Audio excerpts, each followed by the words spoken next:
The massive alien ship hung in Earth's orbit like a silver knife. It was 3 times larger than humanity's biggest space station. News of its arrival spread across Earth in minutes.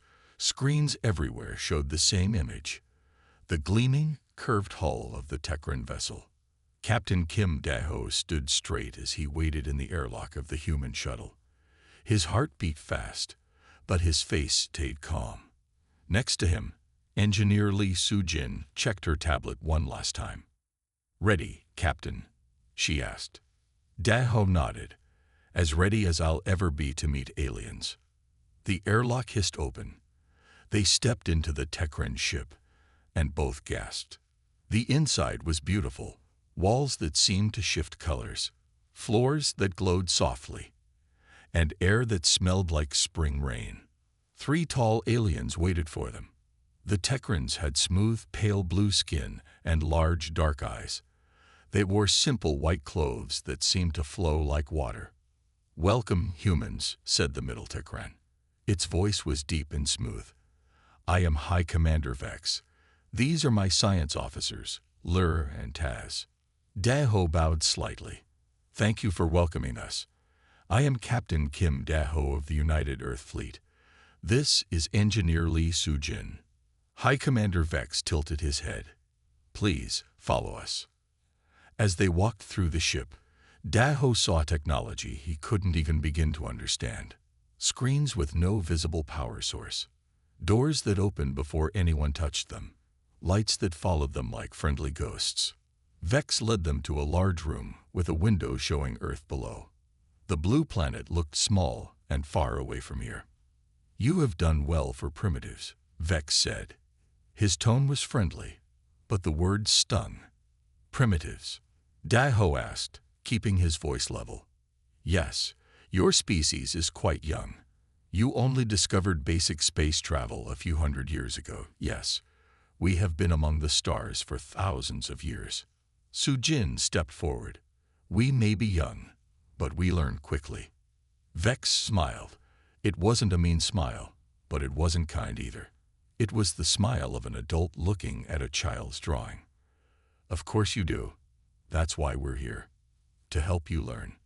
Over the next few hours, the Tekrans showed them maps of the galaxy. They explained how many worlds existed with life on them. They talked about a galactic council where advanced species met. "And will Earth join this council?" Dae-ho asked. Lur, the smaller Tekran, made a sound like gentle laughter. "Oh no, not for many centuries. You must reach certain technological standards first." Soo-jin, who had been quiet for a while, finally spoke up. "We would like to learn about your defense systems." All 3 Tekrans looked at each other. Then they all made that same laughing sound. "Your species is amusing," Vex said. "Our defense technology would make no sense to you. It would be like explaining quantum physics to an ant." Dae-ho felt his face grow hot, but he kept his voice calm. "Perhaps you could try us. We might surprise you." "Your surprise would only be confusion," Taz said. This was the first time the 3rd Tekran had spoken. "But we admire your spirit. You are resourceful for primitives." Later, as they prepared to return to Earth, Soo-jin whispered to Dae-ho, "They think we're stupid." "They think we're children," Dae-ho corrected. "And children can learn. Children can grow." He looked back at the Tekran ship as their shuttle pulled away. "And sometimes children see things that adults miss." Back on Earth, Dae-ho gave his report to the United Earth Council. "The Tekrans have much to teach us," he said. "But I don't think they plan to teach us everything." "Do you trust them?" asked the council leader. Dae-ho thought for a moment. "They don't seem evil. Just very sure of themselves. Too sure." "Keep watching them," the leader said. "Learn what you can." Dae-ho nodded. Something told him they would all be learning a lot in the days ahead. 3 months passed after the first meeting with the Tekrans. Earth had received some basic star maps and information about alien plants, but nothing about advanced technology. The Tekrans had left, promising to return when humans were ready for more. Daeho was eating lunch in the space station cafeteria when the alarms began to blare. Unknown ship approaching. The voice on the speakers was tense. All officers to stations. Daeho ran to the command center. On the main screen, he saw a Tekran ship. But this one looked different. Parts of its smooth hull were damaged. Black burn marks covered one side. "They're sending a message," said the communications officer. High Commander Vex's face appeared on screen. His blue skin looked pale, almost white. His eyes were wide. "Captain Kim," he said. His voice shook. "We request immediate meeting." 1 hour later, Daeho and Sujin sat across from Vex and 5 other Tekrans in Earth's main space station. Gone was the calm, superior attitude of the aliens. Now they looked afraid. "We need your help," Vex said. Sujin raised an eyebrow. "Our primitive help?" Vex didn't react to her tone. "Yes, we are at war." He pressed a button on his wrist. A 3D image appeared in the air between them. It showed ships, but not like Tekran ships. These were dark, with sharp edges and red lights. They moved in perfect formation. "The Voidborn," Vex said, "a race of beings who gave up their bodies long ago. They live now in machines, and they are controlled by one mind, the Nexus." "A war AI?" Daeho asked. "Yes, the most advanced artificial intelligence in the galaxy. It thinks faster than any living brain. It learns from every battle. And it never sleeps, never rests." "Why come to us?" asked Daeho. "We're just primitives, remember." For the first time, Vex looked ashamed. "The Voidborn have taken 3 of our outer worlds. Our technology is failing against them." He took a deep breath. "The Nexus understands Tekran thinking. It predicts our strategies. We need something different." "You need unpredictable primitives," Sujin said. "Yes," Vex admitted. "The Nexus may not understand human thinking. You might see what we cannot." The Earth Council met for 2 days to discuss the request. In the end, they agreed to help, but with conditions. Earth wanted full access to Tekran technology in return. Vex agreed, though some of the other Tekrans looked unhappy about it. "We need your best AI expert," Vex said. That was how Choi Ji-won found herself on a Tekran ship the next day. Ji-won was small and quiet, with short black hair and glasses. But her mind was sharp, and she knew more about AI than anyone else on Earth. "You understand," Vex said to Ji-won, "that we can only share limited information about the Nexus. Too much knowledge is dangerous." Ji-won nodded, but her eyes narrowed slightly. Later, in their private quarters, Ji-won spoke with Daeho and Sujin. "They're still hiding things," she said. "They gave me data about the Nexus, but it's not complete. There are gaps." "They're scared," Daeho said, "but they still think we're too simple to help with the real problem." "I don't need their complete data," Ji-won said with a small smile. "I just need to see the Nexus in action once. Then I'll understand it better." Sujin looked out the small window at the stars passing by. "Be careful what you wish for. I think we'll all see the Nexus soon enough." The ship shuddered as it entered faster than light travel. They were heading to the edge of Tekran space, to the front lines of a war they barely understood. "Do you think we can really help them?" Sujin asked softly. Daeho watched as a Tekran ship passed by their window, its weapons clearly visible. "I think," he said slowly, "that we'll either surprise them or die trying." The battle was not going well. Daeho watched from the command center of the Tekran flagship as human ships tried to fight alongside alien vessels. 5 human ships were already gone, destroyed by the Voidborn. "Your attack pattern is too simple," shouted Tekran Commander Rax. His blue face had turned almost purple with anger. "You must follow our lead." "We're trying," Daeho said, "but your battle plans are too complex for our pilots to follow with no practice." "That is why primitives should not fight in space," another Tekran officer muttered.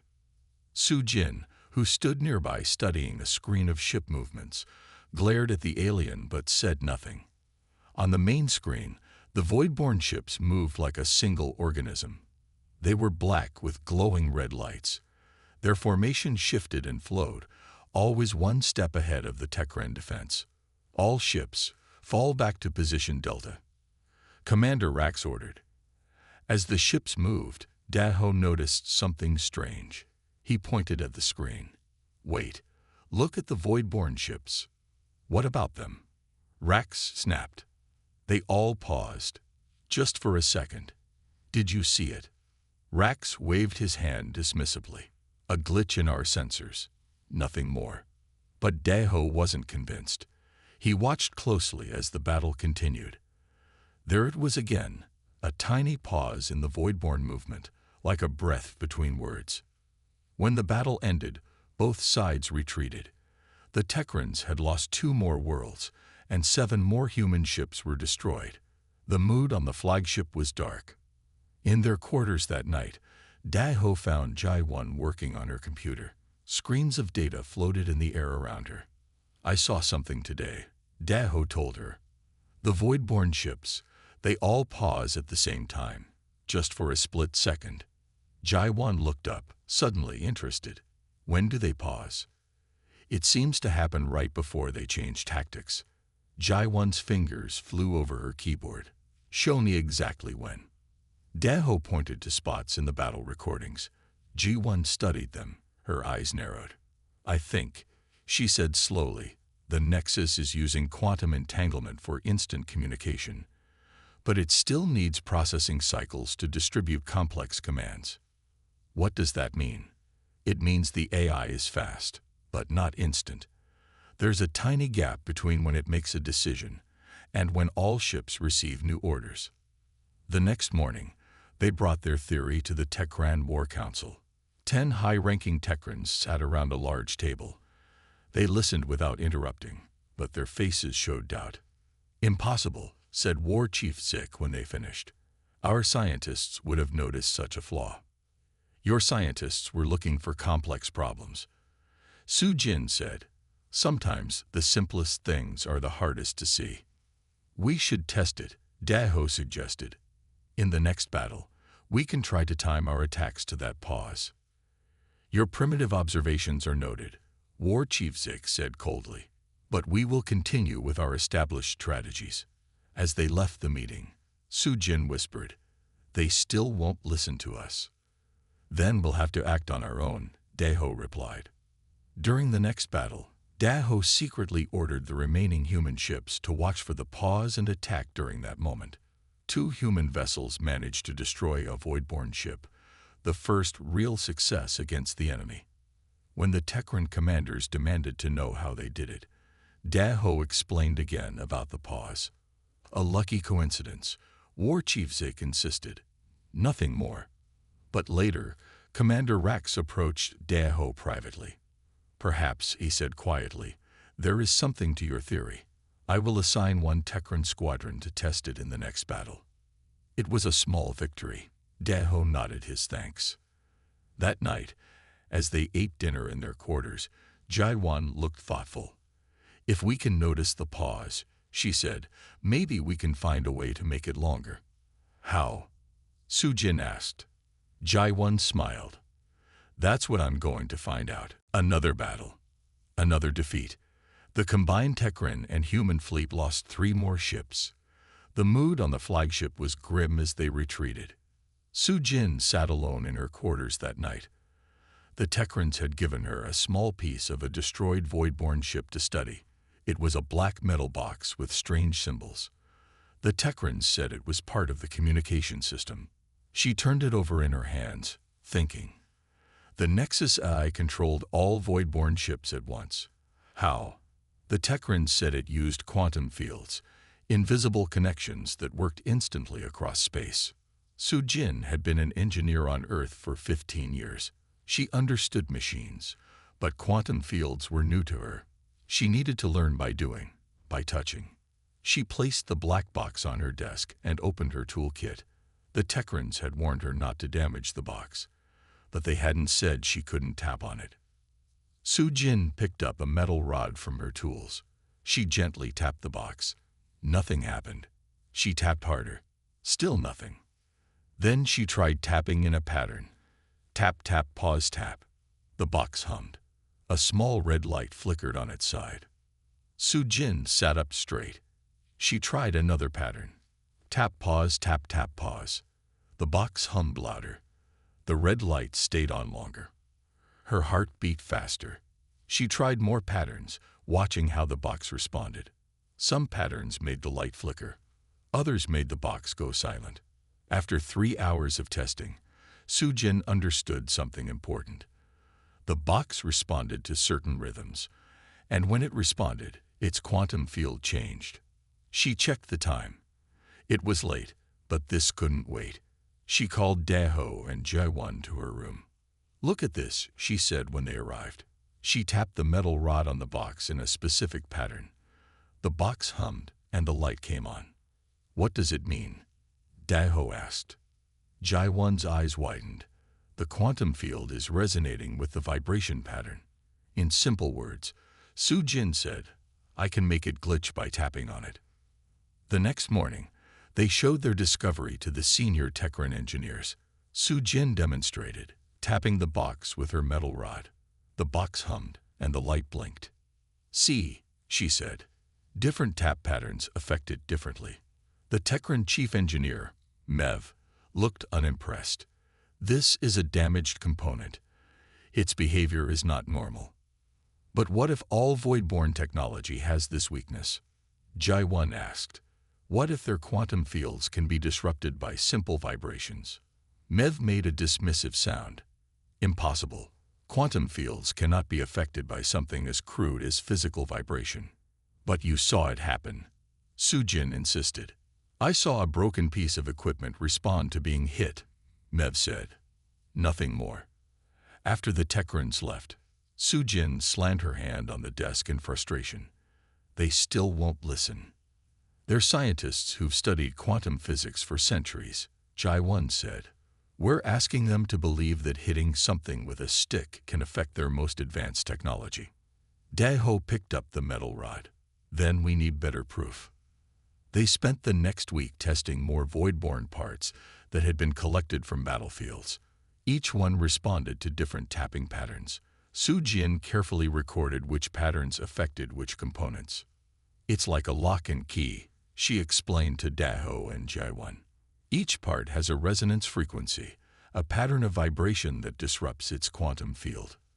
If we find the right pattern for their main systems," Jaewon began, "we could disrupt the Nexus's control," Daho finished. They brought their findings to Commander Rax, who had been more open to human ideas. He listened more carefully than the other Techrans had. "You believe that hitting their ships with sticks will defeat the most advanced AI in the galaxy?" he asked when they finished. "Not exactly," Su Jin said, "but we think the right vibration pattern could temporarily disrupt the Nexus's control over its ships." Rax looked doubtful, but nodded. "I will allow you to continue your research, but do not tell the War Council yet. They would not understand." As they left Rax's office, Daho smiled. He didn't say no. "We still need to find the exact frequency that would affect a whole ship, not just small parts," Su Jin said. "And we need a way to use it in battle," Jaewon added. But for the first time since the war began, they had hope. A tiny crack in the seemingly perfect armor of the Voidborn. "This is our weapon." Jaewon held up the metal rod that Su Jin had made. It was about as long as her arm and had strange markings along its length. "It's not just any stick," Su Jin said. "I've calibrated it to create the exact vibration pattern we need." They were in a small lab on the Techran flagship. For 2 weeks, they had been testing different metals and shapes. Su Jin had finally created what she called the most primitive weapon in the galaxy. "The Techrans still think we're crazy," Daho said. He looked at the rod. "And maybe we are." "Not crazy," Jaewon said. "Just desperate." The door opened, and Commander Rax entered with another human. This man was tall with strong hands and calm eyes. "This is Park Hangil," Rax said. "Earth's command says he is your best percussionist." Hangil bowed slightly. "I played drums for 20 years before joining the fleet." Su-jin handed him the metal rod. "We need someone who can tap this in very specific patterns. The timing must be perfect." "Show me," Hangil said. Su-jin placed a small void-born component on the table. She showed Hangil the pattern. Tap, tap, pause, tap, tap, tap. Hangil tried it. The component flickered but didn't fully activate. "Close," Su-jin said. "The third tap needs to be softer, and the pause before it shorter." Hangil tried again, adjusting his technique. This time, the component lit up and hummed steadily. "Perfect," Jae-won said.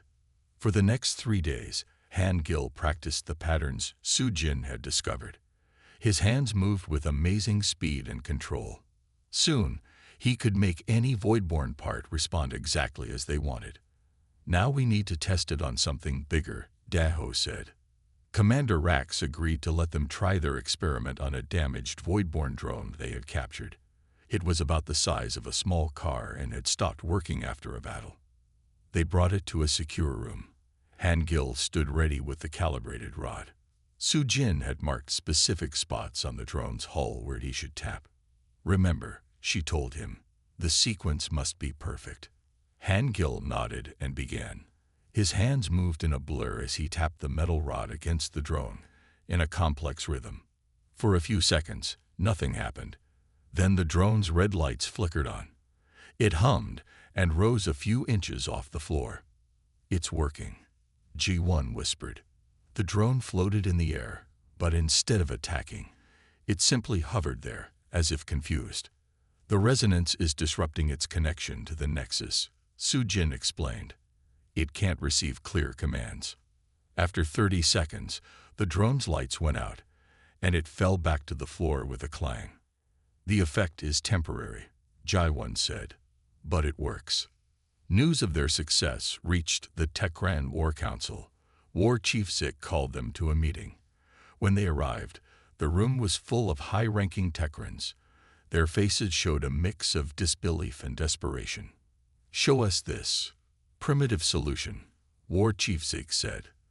The word primitive no longer sounded insulting. Now it sounded almost hopeful. They demonstrated their technique on several void-born components. Hangil's perfect rhythm made each one malfunction in different ways. "This is your great weapon?" one Techran asked. "A stick." "Not just a stick," Daho said. "A precisely calibrated instrument that creates quantum resonance disruption." The Techrans talked among themselves in their own language. Finally, War Chief Zik turned to them. "Our empire burns while humans tap sticks on machines," he said, "but we have tried everything else and failed." He took a deep breath. "You may join our next major offensive. If your method works in real battle, we will commit resources to develop it further." As they left the meeting, Su-jin smiled. "They're still not convinced." "They will be," Daho said, "once they see it work." "If it works," Jae-won added quietly, "the Nexus is always learning. It might adapt quickly." Hangil tapped the metal rod against his palm. "Then I'll just have to be quicker." The battle was about to begin. Daho stood on the bridge of a small Techran scout ship. Through the viewport, he could see hundreds of void-born ships approaching. Their black hulls and red lights made them look like angry eyes in the darkness of space. "Are you sure this will work?" Commander Rax asked. He had joined their mission despite the doubts of the War Council. "No," Daho admitted, "but we have to try." Their plan was simple but dangerous. They would slip past the main void-born fleet and capture a communications relay, a small station that helped the Nexus control its ships. Then Hangil would use the calibrated rod to disrupt it. Su-jin checked her screens. "The relay is just ahead. It's lightly guarded, only 2 patrol ships." "Can we take them?" Daho asked. Commander Rax nodded. "Yes, but we must be quick. If we alert the main fleet, we won't survive." The scout ship moved silently toward the relay. When they were close enough, Rax gave the order to fire. Their weapons hit both patrol ships before they could react. The enemy vessels exploded in silent bursts of red and orange. "Docking now," Sujin reported. The scout ship connected to the relay with a metallic thud. Daho turned to the small team behind him. Sujin, Jai-1, Han-Gil, and 3 Tekran soldiers. "Remember, we have 10 minutes at most before the Nexus notices something is wrong." They put on spacesuits and entered the relay station. Inside, it was dark and cold.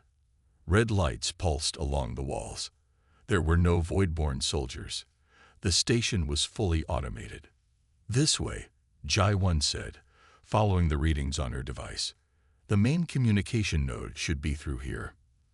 They found it in the center of the station, a large black sphere floating in an empty room. Thin red beams of light connected it to the walls, ceiling, and floor. "Be careful not to touch the beams," Sujin warned. "They might be security measures." Han-Gil stepped forward, the calibrated rod in his hand. "Where should I tap?" Sujin scanned the sphere with her device. "There and there," she said, pointing to 2 spots on opposite sides. "The pattern is the one we practiced last, the complex one." Han-Gil nodded. He moved carefully around the sphere, avoiding the red beams. Then he began to tap the rod against the sphere in a rapid, complex pattern. His hands moved with perfect precision, creating a rhythm that echoed through the empty room. For a few seconds, nothing happened. Then the sphere's surface rippled, as if it were made of liquid. The red beams flickered. "It's working," G1 whispered. On Daho's communication screen, he could see the battle outside. The Voidborn ships had been moving in perfect formation. Now some of them began to drift. Others stopped completely. "Look at this," Commander Rax said, his voice filled with wonder. "The ships nearest to us are losing coordination." The effect spread like ripples in water. More and more Voidborn ships began to move randomly or not at all. "The Tekran fleet is taking advantage," Sujin reported, watching her screen. "They're destroying the confused ships."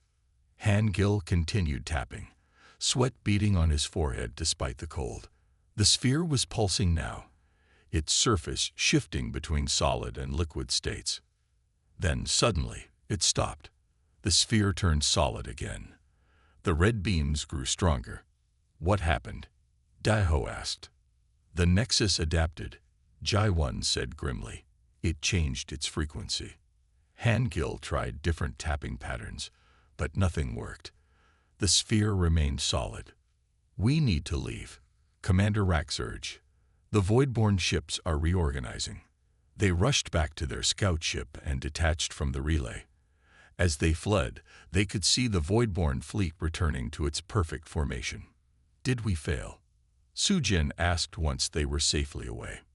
"Not entirely," Daho said. "Look." On the main screen, they could see that the Tekran fleet had destroyed nearly 30 Voidborn ships during the brief disruption. More than in the last 3 battles combined, Commander Rax noted. "But the Nexus adapted quickly," Jai-1 said. "Next time, it will be ready for this pattern." "Then we'll need new patterns," Daho said. "And more rods, tuned to different frequencies." Han-Gil held up the calibrated rod. "We've shown it can work. Now we just need to make it work better." Commander Rax looked at the humans with new respect. "Perhaps," he said slowly, "there is wisdom in primitive solutions after all. We need to predict what the Nexus will do next," Jai-1 said. She stood in front of a large screen covered with numbers and patterns. 1 week had passed since their first successful test. Now they worked in a proper lab on the Tekran flagship. It changed its frequency when it detected our disruption. Sujin added, "If we could predict its next frequency, we could stay 1 step ahead," Daho finished. The Tekran War Council had finally accepted that the humans' primitive solution might work. They assigned 5 Tekran scientists to help the team. These aliens no longer looked down on the humans. Now they worked side by side with them. "The Nexus follows patterns," said Lev, one of the Tekran scientists.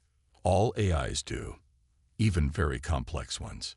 Jai-1 nodded. I've been studying the data from our test. Look at this. She pointed to a series of numbers on the screen. These are the frequency shifts the Nexus made when it adapted. There's a mathematical pattern here. Can you predict the next shifts?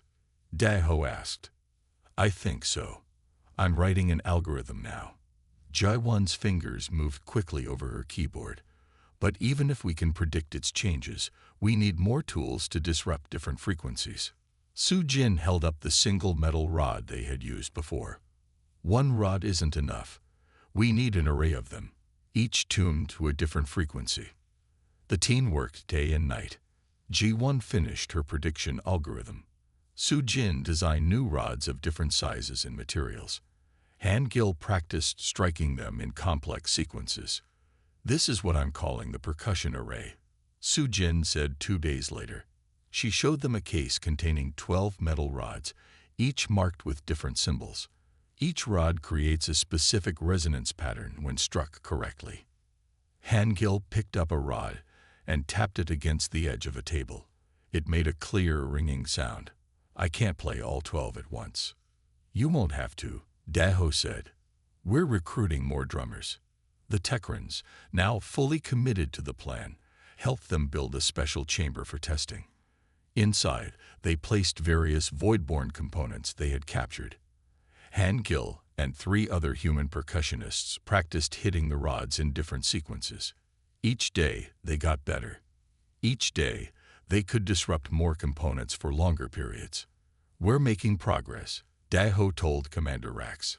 But we still don't know if it will work on a larger scale. The Voidborn are pushing deeper into our territory, Rax replied. We may not have much time left to test. One night, as they worked late in the lab, Jai-1 made a breakthrough. I've got it, she shouted, startling everyone. The pattern the Nexus uses to change frequencies. It's based on prime numbers. What does that mean for us? Su-Jin asked. It means we can predict exactly which frequencies it will shift to when disrupted. And even better, there's a limit to how many shifts it can make quickly. Han-Gil looked up from the rods he was adjusting. So if we hit it with enough different frequencies, we could overwhelm its ability to adapt, Jai-1 finished. The next day, they presented their findings to the War Council. The Techrans, once so dismissive of human ideas, now listened carefully. We need to build a larger percussion array, Su-Jin explained, and we need more trained percussionists. Our fleet is gathering for a final stand against the Voidborn, War Chief Zig said. They are approaching our home system. If your plan fails, our civilization may fall. Daho looked at his team, Su-Jin with her engineering skills, Jia-1 with her brilliant mind, Han-Gil with his perfect rhythm. Then he looked at the Techrans, who now watched the humans with hope instead of scorn. We won't fail, he said simply. That night, as they prepared for what might be their last chance, Su-Jin found Daho staring out a viewport at the stars. It's strange, she said. We came here feeling like the galaxy's children. Now the fate of an ancient civilization rests on sticks and stones. Sometimes, Daho replied. The oldest solutions are the best ones. The largest fleet in Techran history gathered at the edge of their home system. Over 500 ships formed a great wall of light against the darkness of space. Among them were 30 human vessels, small but ready for battle. At the center of the fleet was the command ship. Daho stood on its bridge beside War Chief Zik and Commander Rax. On the main screen, they could see the approaching Voidborn Armada, a vast cloud of black ships with glowing red lights. There are more of them than ever, Rax said quietly. They sense our weakness, Zik replied.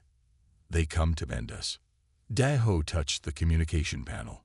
Su-Jin, is the stealth ship ready? Yes, Su-Jin's voice came back. We're prepared to launch when you give the word. The plan was dangerous but simple. While the main fleet engaged the Voidborn, a small stealth ship would slip through the battle. On board were Su-Jin, Jai-1, Han-Gil, and 15 other percussionists, 10 humans, and 5 Techrans who had trained with the percussion array. They would approach the massive hub ship at the center of the Voidborn fleet, where the Nexus core was believed to be. "The Voidborn will be within firing range in 5 minutes," a Tekran officer reported. Daho took a deep breath. So much depended on this plan. This human plan that had started with a simple observation and a metal stick.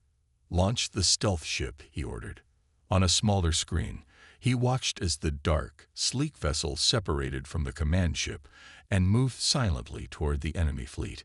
Its special hull absorbed light and energy, making it nearly invisible to sensors.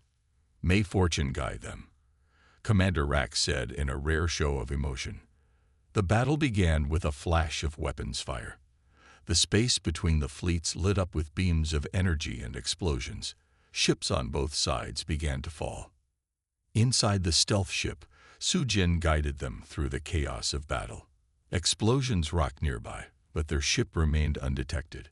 "There it is," Jai-1 pointed at their sensor screen. The hub ship. It was enormous, 10 times larger than any other Voidborn vessel.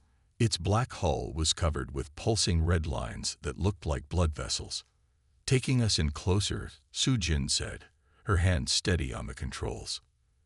In the main cabin, Hangil and the other percussionists prepared the percussion array. Each person had specific rods and a precise sequence to tap. "Remember," Hangil told them, "the timing must be perfect. Follow my lead." The stealth ship moved to the underside of the massive hub ship and attached itself using magnetic clamps. The hull vibrated as they made contact. "We're in position," Sujin reported to Daho on the command ship. "The main fleet is taking heavy losses," Daho replied. "Hurry." Jai-1 activated a special device they had built.